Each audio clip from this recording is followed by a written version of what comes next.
Hello, നമ്മുടെ പുതിയൊരു വീഡിയോയിലേക്ക് എല്ലാവർക്കും സ്വാഗതം. നിങ്ങളിപ്പോൾ കണ്ടുകൊണ്ടിരിക്കുന്നത് ഞങ്ങളുടെ നാട്ടിലെന്ന് വെച്ചാൽ മറവന്തൂരത്ത് തൊഴിലുറപ്പ് ചേച്ചിമാർ നടത്തുന്ന ചെറിയൊരു പരിപാടി കേട്ടോ. അവരുടെ ഇക്കൊല്ലത്തെ പണി കഴിഞ്ഞതിൻ്റെ ചെറിയൊരു ആഘോഷമാണ്. അപ്പോൾ സദ്യയും ചെറിയ ചെറിയ കലാപരിപാടികളൊക്കെ ആയിട്ട് അവരെല്ലാം നന്നായിട്ട് ആഘോഷിച്ചൊരു പ്രോഗ്രാമാട്ടോ അത് ഈ കണ്ടുകൊണ്ടിരിക്കുന്നത്. ഇതൊരു വട്ടക്കളി എന്നൊക്കെ പറയും. ഇതിൻ്റെ ആധികാരികമായിട്ടൊന്നും പറയാൻ എനിക്കറിയത്തില്ല. അപ്പോൾ അങ്ങനെ അവർ നല്ല ആഘോഷപൂർവ്വം അതേ പരിപാടി അവതരിപ്പിച്ചുകൊണ്ടിരിക്കുകയാണ്.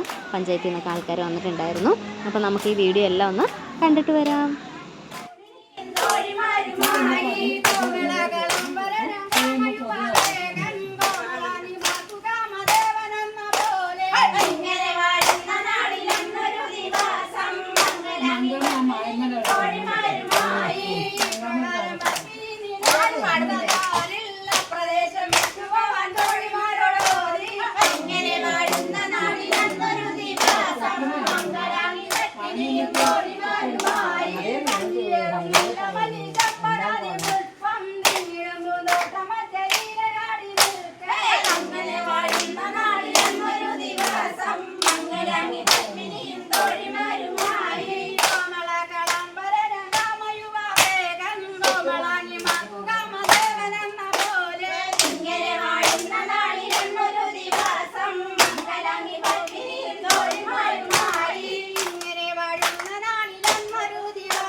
ക്ലിയർ ആവും.